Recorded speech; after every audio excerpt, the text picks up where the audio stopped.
ကဲမြေလေးတို့ဒီနေ့ညတော့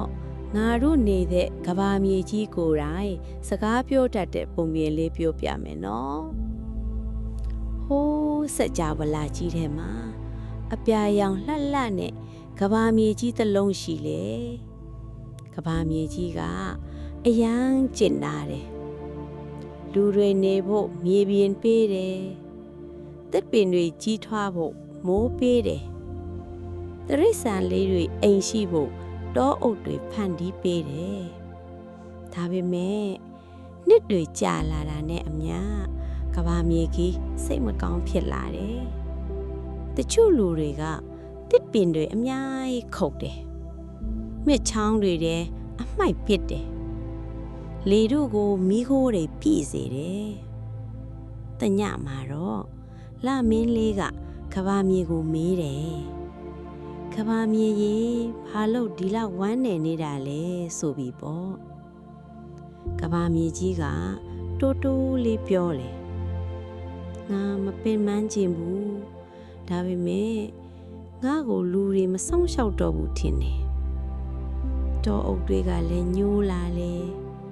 ငှက်လေးတွေနေစရာနဲလာတယ်မိချောင်းလေးတွေညစ်လာတယ်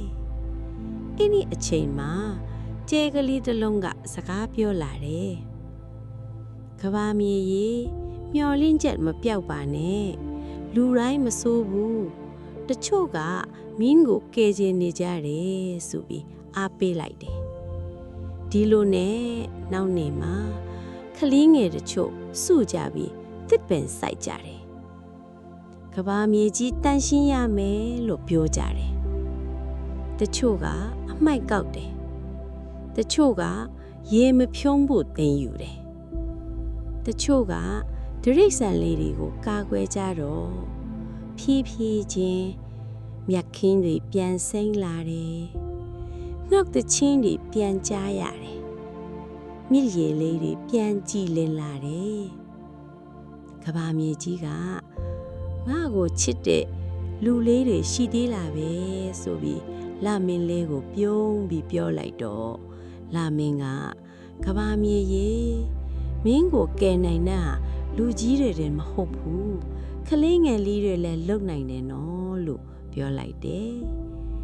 အဲ့ဒီနေ့ကစပြီးကဘာမြေကြီးကမဝမ်းနဲ့တော့ဘူးဘာလို့လဲဆိုတော့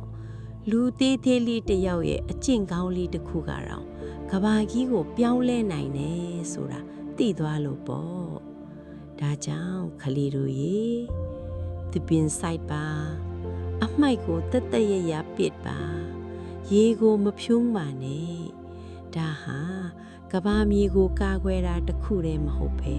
ကိုယ့်အိမ်ကိုကာကွယ်တာပါပဲနော်